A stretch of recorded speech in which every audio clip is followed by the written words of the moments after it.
My parents chose my sister over me, and it backfired spectacularly. I'm a 30-year-old guy, and I've always felt like the odd one out in my family. My younger sister, Emily, who's 28, has been the golden child for as long as I can remember. I used to think it was just in my head, but over time, the pattern became impossible to ignore. It's not just the little things, it's been a constant from our childhood to now. Looking back, I don't know if I should have done something earlier or if it would have even mattered. Growing up, Emily and I had a pretty typical sibling dynamic, at least that's how it probably looked from the outside. But even as kids, it was clear who my parents doted on. For my 8th birthday, I got a modest cake and a set of second-hand toys. 2 months later, Emily got a backyard carnival for her 6th birthday, complete with a clown, face painting, and pony rides. I remember sitting there staring at my slice of cake and realizing it wasn't just about the party, it was about what it symbolized. In school, the difference was even more obvious. When Emily struggled with a subject, my parents hired the best tutors money could buy. When I aced my classes, they'd say something like, "You're so smart, you don't need help." I think they genuinely believed it was a compliment. The final blow came when I won a regional academic competition in high school. It was a big deal, one of those events where they handed out trophies and invited the local press. My parents promised to attend, but at the last minute, they skipped it. Emily had a soccer game that same day. Then came college. I worked my butt off to get into a decent school and relied on loans to pay for it. My parents didn't contribute a cent, but they cheered me on as I signed the papers that would leave me in debt for years. Emily's experience was the exact opposite. My parents covered her full tuition and bought her a car as a graduation gift. It wasn't even subtle. I remember asking my mom why they couldn't spare anything for me, and she brushed it off, saying, "It's just different with Emily." Fast forward to adulthood. I worked hard, saved every penny, and bought my first home in my late 20s. It wasn't anything fancy, but it was mine, and I was proud of it. Emily, on the other hand, drifted from one job to another, usually quitting within a year. She'd call my parents for help every time she ran into financial trouble, and they always bailed her out. When I asked for advice during my home buying process, they barely paid attention. Meanwhile, they co-signed a loan for Emily to buy a house that was way out of her budget. It didn't take a crystal ball to see where that was headed. My wedding was another eye-opener. I'm not one to expect handouts, but it stung when my parents told me they couldn't contribute because things were tight. A month later, they gifted Emily $20,000 for her future wedding even though she wasn't even engaged. At that point, I started pulling away. I still loved my family, but I couldn't keep pretending I wasn't being treated as less important. The family business was another sore spot. My parents run a small but successful business that I helped grow over the years. I'd spent countless weekends helping out even as a kid. When I got older, I pitched ideas to expand the business, many of which paid off. But when I asked about a formal stake in the company, they laughed it off. Meanwhile, Emily, who had no involvement, was promised the entire business in their will. The breaking point came about a year ago. Emily defaulted on her house loan after losing yet another job, and my parents called me. They didn't just ask for advice, they expected me to help bail her out. When I refused, my dad said something that still echoes in my head: "Family comes first." I hung up the phone and cried. Not because of what they said, but because I finally realized where I stood. Since then, I've started therapy and focused on building a life where I don't rely on their approval. I landed a big promotion, started traveling, and even got back into hobbies I'd forgotten about. But my family's drama isn't over, not even close. Emily's poor decisions have only made things worse for my parents, and it's clear the tension is reaching a boiling point. A few weeks ago, I decided to share my story online, partly to vent and partly to hear from others. I thought it might help to see if anyone else had gone through something similar. What I didn't expect was how much worse everything would get after that. Update 1. Not long after I shared my story, things started spiraling faster than I could have imagined. Emily came up with her latest grand idea, a business plan for a luxury lifestyle service. She claimed it would be a subscription-based app offering access to high-end events, private jets, and exclusive deals. It sounded like something pulled from a late-night infomercial, but she pitched it to my parents like it was a guaranteed gold mine. I wasn't surprised when my parents backed her. What did shock me was how far they were willing to go. They drained a significant portion of their retirement fund to invest in Emily's app idea. It wasn't just the money, they also co-signed another loan for her using their house as collateral. When I found out, I couldn't stay silent. I pointed out Emily's long history of failed ventures and irresponsible spending, but my parents brushed me off. They said I was being unsupportive, that I should be happy Emily was trying to build something for her future. Predictably, Emily's business fell apart within 6 months. She didn't do any market research, had no concrete business plan, and wasted most of the funds on flashy marketing stunts that didn't pan out. She even leased an expensive office space that she couldn't afford after Q1. When it all collapsed, she claimed the economy was to blame, and my parents swallowed her excuses whole. Meanwhile, my parents started showing signs of financial strain. They stopped eating out and canceled a vacation they'd been planning for months, but they still wouldn't hold Emily accountable. Instead, they started talking about how unlucky she was and how hard it is to run a business these days. Things came to a head at a family gathering. Emily showed up and acted like nothing had happened. She was laughing, eating, and even bragging about how her next idea would be the one to really take off. Someone casually asked why the first one hadn't worked out, and Emily turned to me, saying, "Well, maybe if certain people had been more supportive, things would have gone differently." That comment hit a nerve. I stood up and laid everything out in front of everyone. How I'd worked hard for everything I had, never asked for a dime, and still got no recognition from my parents. Meanwhile, Emily had been handed chance after chance and still managed to blow it every time. The room went dead silent. Emily stormed out, slamming the door on her way. After that, my parents started reaching out to me more frequently, but it wasn't for emotional support. They wanted money to help cover Emily's debts. My dad called me one evening and casually mentioned how they were falling behind on the loan payments for their house. He hinted that I should step in since family always helps family. I stayed calm and explained that I couldn't, especially considering my own financial goals. When I reminded him of how they had refused to help me during my hardest times, he quickly ended the conversation. The extended family started to notice the cracks. My aunts and uncles, who had always been polite but distant at gatherings, began to speak up. One of my aunts called out my parents directly, saying it was obvious they had always favored Emily, and now they were paying the price. I didn't even know some of my relatives had noticed until they started pulling me aside to share their thoughts. It was oddly validating, but it didn't change the fact that my parents were still firmly in Emily's corner. Emily, of course, couldn't let things go quietly. She took to social media, posting vague updates about how she was being sabotaged by people who were supposed to support her. She didn't name me outright, but it was obvious to anyone who knew us. Some of her friends chimed in with supportive comments, but others asked pointed questions about what really happened. The posts eventually fizzled out when she realized they weren't gaining the sympathy she'd hoped for. In the meantime, therapy became my lifeline. I was learning how to set boundaries without feeling guilty, which was easier said than done. Still, I kept my focus on my own life and tried not to get pulled into the chaos. Then, out of nowhere, I got a message from an old family friend. She'd seen one of Emily's social media posts and reached out to tell me she admired my independence and had always felt I'd been treated unfairly. It wasn't a big gesture, but it felt like a small win. Things took another turn when Emily was forced to move back home. With her business debts piling up and no steady income, she couldn't afford her rent anymore. My parents welcomed her back with open arms, but it didn't take long for tensions to build. Emily started asking them for more money to get back on her feet, and my parents began bickering over how much they could realistically give her. I thought things couldn't get messier, but I was wrong. My parents started reaching out again, dropping hints about how their finances were worse than they'd let on. They wanted me to step in, not just to help Emily, but to keep their household afloat. I held my ground, knowing that giving in would only enable the cycle to continue. Now with Emily back home and the financial strain worsening, the cracks in my family's foundation are turning into full-blown fractures. And just when I thought things couldn't unravel further, I stumbled upon a family secret that could change everything. Update 2. Things started unraveling in a way I couldn't have imagined. While Emily settled back into my parents' house, comfortably avoiding any responsibility for her failures, I stumbled across something that changed everything. A distant cousin reached out to me out of the blue. We hadn't spoken in years, but he mentioned hearing about the family drama and wanted to check in. During the conversation, he casually brought up the family business. Specifically, he asked if I knew that Emily's house had been purchased using the business as collateral. At first, I thought he was mistaken. Why would my parents risk the business for Emily's house? Especially when it was clear she couldn't handle her own finances. But the more we talked, the more it started to make sense. It explained why my parents were suddenly struggling so much financially. I did some digging, and it didn't take long to confirm the truth. The business loan Emily had defaulted on was secured using the family business as collateral. Now, with the loan in default, the business itself was in jeopardy. My parents hadn't mentioned a word of this to me, not during their calls for help, not during their hints about needing money, not ever.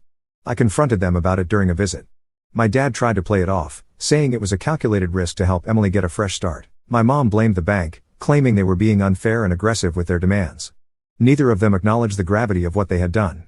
They weren't just risking their retirement or their house anymore, they were risking the livelihood of the employees who depended on the business and the legacy that had been built over decades. When I pushed for answers, they deflected. They said they couldn't just turn their backs on Emily and insisted they still had options to fix things. Their refusal to take responsibility made it clear that this was a pattern they weren't willing to break. The word of the crisis spread quickly through the family. My aunts and uncles decided enough was enough and organized a family meeting. They invited everyone, including me, my parents, and Emily. The goal was to figure out a way to address the financial mess and confront the favoritism that had caused it. Emily showed up late, reeking of alcohol, and made no effort to apologize for it. While everyone else tried to have a serious discussion, she cracked jokes and rolled her eyes, clearly unbothered by the weight of what was happening. When someone asked her if she felt any responsibility for the situation, she laughed and said, "It's not my fault the business couldn't handle one loan." That was the moment the extended family turned on her. One by one, my relatives started calling out my parents for enabling Emily's behavior. They pointed out how I had worked hard for everything I had, while Emily had been handed opportunity after opportunity. My parents looked uncomfortable but still tried to defend Emily, claiming she just needed more support to get back on her feet. The meeting escalated when Emily accused me of turning the family against her. She stood up, pointed at me, and said I'd always been jealous of her. She claimed I was the reason her business failed because I refused to help. The room went silent. My uncle, who had been quietly observing up until that point, finally spoke up and told Emily to sit down and take responsibility for her actions. Emily stormed out, slamming the door behind her. After the meeting, I learned something that left me speechless. One of my uncles mentioned in passing that my parents had changed their will. They had decided to leave the entire family business to Emily, cutting me out completely. The news wasn't entirely shocking, but hearing it confirmed felt like a punch to the gut. They had gambled the business to bail Emily out, and now they wanted to hand it over to her entirely despite her track record of destroying everything she touched. That was the last straw for me. I contacted a lawyer and formally removed myself from any legal ties to the family business. If my parents wanted to risk everything for Emily, I wasn't going to be dragged down with them. It was a hard decision, but it was necessary. Without my involvement, the business began to decline rapidly. Emily predictably had no idea how to manage it, and my parents were too preoccupied trying to clean up the financial mess they had created. Employees started quitting, and longtime clients began pulling their contracts. Meanwhile, my Reddit posts started gaining traction. Thousands of people shared their thoughts, advice, and similar stories. It felt strange to see my personal life laid out for so many strangers, but their support helped me realize I wasn't alone. Many encouraged me to keep focusing on my own happiness and leave the family drama behind. A week later, I received an emotional letter from my parents. They apologized for their actions, but the letter was laced with justifications and subtle guilt-tripping. It didn't feel genuine, it felt manipulative. They wanted me to step in and help save the business, but I knew better than to get pulled back in. Emily, meanwhile, has been oddly quiet, or so I thought. A family friend recently told me Emily is working on another big idea, one that could have even bigger consequences for everyone involved. I have no idea what she's planning, but if history is any indication, it's not going to end well. Update 3, it didn't take long for Emily to jump into her next scheme. This time, it was a luxury car rental business. She claimed she'd done extensive research and insisted there was a huge market for high-end vehicles rented out for events like weddings, music videos, and weekend getaways. Emily pitched the idea to my parents as if she had already secured a fleet of cars and a long list of clients waiting to sign up. Despite everything that had happened with her previous failed business and their current financial struggles, my parents were all in. They used the last of their home equity to co-sign another loan for her. When I found out, I was furious. I told them point blank that this was a terrible decision, that Emily had proven she wasn't capable of running a business. But they dismissed my concerns, accusing me of being unsupportive and holding a grudge. Predictably, the business crashed and burned almost immediately. Emily spent most of the loan on leasing flashy cars and marketing the business with expensive, unnecessary extras. She rented an office in a luxury building downtown, claiming it was necessary to attract the right kind of clients. But she didn't budget for insurance, maintenance, or even a team to handle bookings and logistics. Within 3 months, the cars were being repossessed, and Emily had nothing to show for it but unpaid bills and a growing list of angry customers demanding refunds. The fallout hit hard. My parents couldn't cover the loan payments, which meant they couldn't keep up with their mortgage either. They were forced to sell their home and move in with Emily, who had already been struggling to pay her own rent. The irony wasn't lost on me. My parents, who had bent over backward to support Emily, were now depending on her for a roof over their heads. It didn't last long. Emily's landlord received complaints from neighbors about unauthorized car rentals being run out of the apartment building.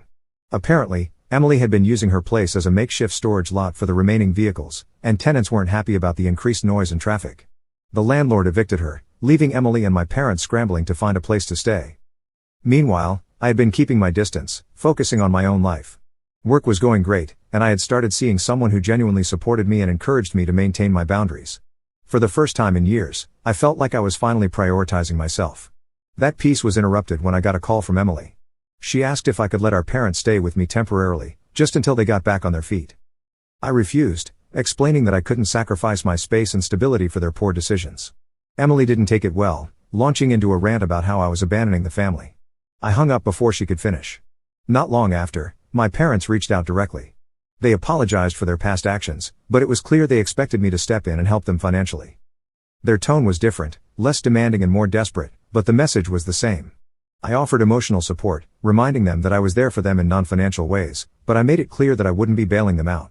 By this point, even the extended family had run out of patience with Emily. My aunts and uncles, who had initially tried to mediate and offer advice, began cutting her off financially and socially. One of my uncles, who had loaned Emily money for her first business, publicly declared he was done enabling her. Without the backing of our relatives, Emily was left completely isolated. To make matters worse, Emily started facing legal trouble. Some of the customers from her failed car rental business filed lawsuits, claiming she had misrepresented her services and left them stranded after canceling their bookings. One particularly angry client posted a lengthy review online detailing how Emily had promised a luxury vehicle for their wedding but never delivered, leaving them scrambling for a replacement on their big day. The bad press spread quickly, and Emily's reputation was in shambles. As all of this unfolded, I received a cryptic message from my parents: "We've lost everything. Can we talk?" For a moment, I wondered if this was another attempt to guilt me into stepping in, but something about the tone felt different. I wasn't sure what to expect, but I knew one thing: whatever came next, it wasn't going to be good. Update 4. The message from my parents caught me off guard, but after some thought, I agreed to meet them in a neutral public place. I wasn't sure what to expect. Part of me wondered if it was another guilt trip, but something told me this meeting might be different. When we met, my parents looked more tired and defeated than I'd ever seen them. Over coffee, they began apologizing. It wasn't just a casual "we're sorry" either, they laid everything out. They admitted they had treated me unfairly for years, favoring Emily and making excuses for her behavior. They acknowledged how much damage it had done to me and to the family as a whole. They said they were ashamed of how blind they had been. For the first time, they didn't try to justify their actions. As sincere as their apology sounded, I couldn't help but be skeptical. After everything that had happened, it was hard to trust their words. I listened, but I stayed cautious, waiting to see if there was more to the story, and there was. They told me they had decided to sell the family business. The debts were too much. And with Emily's mismanagement, the business was barely breaking even. They said they wanted to use the money from the sale to pay off their debts and move into a smaller, more affordable home. They asked if I would help oversee the sale process, knowing I had experience with the business and its clients. I hesitated. I didn't want to get dragged back into the chaos, but I also didn't want to see the business, and the people who work there, suffer because of my parents' poor decisions. I agreed to help with the sale, but I made it clear I wouldn't be involved beyond that. This was their mess to fix, not mine. Emily found out about the decision a few days later, and to say she didn't take it well would be an understatement. She stormed into my parents' house, demanding to know why they were throwing away her inheritance. She accused them of betraying her, insisting the business could still succeed if they gave her one more chance. For the first time, my parents stood firm. They told Emily she needed to take responsibility for her own life and that they couldn't keep sacrificing everything for her. That didn't go over well. Emily exploded, accusing me of brainwashing our parents and turning them against her. She claimed I'd been plotting to take everything away from her out of spite. It was classic Emily, blaming everyone but herself for her failures. The sale process was as messy as I expected. Emily sabotaged it at every turn, spreading rumors to potential buyers and even showing up unannounced to meetings. She claimed she had a right to be involved since it was her business. It was exhausting, but eventually, we found a buyer who saw through the drama. The final sale price wasn't great, definitely less than what the business was worth at its peak, but it was enough to cover my parents' most urgent debts. After the sale was finalized, I felt a surprising sense of relief. I had kept my boundaries intact, helping without getting sucked back into the chaos. My parents thanked me, and for the first time, it felt genuine. They promised they were done enabling Emily and were ready to start fresh. I hoped they meant it. True to their word, my parents used the money from the sale to pay off their debts and downsize to a modest home. They joined a local support group for families dealing with financial recovery, and my dad even picked up a part-time job to keep busy. They seemed determined to rebuild their lives without falling back into old patterns. Emily, on the other hand, continued to spiral. With no financial backing and no one left to bail her out, she burned through what little goodwill she had left. She bounced between low-paying jobs, struggling to hold on to any of them for more than a few months. Eventually, she stopped showing up at family events entirely. The extended family, who had already cut her off financially, stopped reaching out altogether. In therapy, I talked about how freeing it felt to finally prioritize my own needs. For so long, I had been caught up in the dysfunction, trying to fix things that weren't my responsibility. Letting go of that had been one of the hardest, but most rewarding decisions I'd ever made. Just when I thought the dust had finally settled, I got a notification. Emily had sent me a message. It was short and cryptic: "You can't hide forever. The truth about this family will come out, and everyone will see you for who you really are." I stared at the message for a moment before closing it. Whatever Emily was planning, I wasn't going to let it drag me back into the chaos. For now, I'm focused on moving forward. But with Emily, there's always another twist waiting around the corner. Update 5. Not long after Emily's cryptic message, I found out what her truth about the family was. She posted a long, rambling tirade on social media, accusing me of sabotaging her life and painting herself as the victim. According to Emily, I had turned the family against her out of jealousy, manipulated my parents into selling the business, and stolen what should have been her future. At first, I braced myself for the fallout, but the post didn't land the way she thought it would. Instead of rallying support, it only highlighted how far Emily had fallen. My extended family, who had witnessed years of her antics firsthand, were quick to shut her down. Several relatives commented directly, pointing out the opportunities Emily had squandered and how much my parents had sacrificed for her. A few of her old friends chimed in too, calling her out for her inability to take responsibility. Emily tried doubling down, but the more she posted, the worse she looked. Eventually, the post was deleted, along with most of her social media accounts. I heard through a mutual friend that Emily had been quietly blocked by several people in her circle who were tired of her drama. Watching the situation unfold made me realize how much support I had, not just from my family, but also from friends who had been in my corner all along. Meanwhile, my parents were doing surprisingly well in their downsized life. They joined a financial recovery support group, which seemed to help them process everything they'd been through. My dad took a part-time job at a local hardware store, while my mom started volunteering at a community center. For the first time in years, they seemed grounded and content. They even started attending therapy, which I hadn't expected at all. Emily, on the other hand, continued her downward spiral. Without anyone left to bail her out, she started burning through her remaining relationships. A former coworker told me Emily had been fired from her latest job for missing too many shifts and blaming others for her mistakes. She moved in with a friend temporarily, but was kicked out after a fight over unpaid rent. While all this was happening, my life took a different path. My career had been thriving ever since I set those boundaries, and I landed a promotion that put me in charge of a major project at work. Around the same time, my partner proposed during a weekend getaway. It wasn't flashy or over the top, but it was perfect for us. For the first time, I felt surrounded by love and support that came without conditions or drama. We planned a small, intimate wedding and decided not to invite Emily. It wasn't a hard decision. She had burned that bridge long ago. My parents came and, to my surprise, expressed how proud they were of me. During the reception, my dad pulled me aside and said they had been wrong about so many things, especially the way they treated me compared to Emily. He promised they would never repeat those mistakes. It was a moment of reconciliation I hadn't expected, and while it didn't erase the past, it felt like a step toward healing. A few weeks after the wedding, I received an email from Emily. It was short and vague, apologizing for some of her behavior, but also hinting that she was still angry about the way things had turned out. I didn't respond. Instead, I discussed it in therapy, where I reaffirmed my decision to protect my peace. I had worked too hard to set these boundaries, and I wasn't about to let Emily pull me back into her chaos. The updates from Emily's life became less frequent after that. I heard through the grapevine that she had moved out of state and was trying to start over. Part of me hopes she finds a way to turn things around, but I also know it's not my responsibility to fix her. Reflecting on everything, I can't believe how far I've come. There was a time when I felt trapped in the dysfunction of my family, constantly trying to prove my worth or earn their approval. Now I'm in a place where I prioritize my own needs and surround myself with people who genuinely care about me. At a family dinner not long ago, my parents apologized again, this time unprompted. They admitted their favoritism had caused a lot of harm and promised to be better in the future. It's not something that can be fixed overnight, but seeing them take accountability was more than I ever thought I'd get. As for Emily, I don't know what her future holds, but I've made peace with the fact that her choices are hers alone. Sometimes, walking away is the only way to protect yourself. And in some cases, it's the only way to save your family too. Looking back, I'm grateful for the strength I found in myself and the support I discovered outside my immediate family. Life isn't perfect, but it's mine and that's more than enough.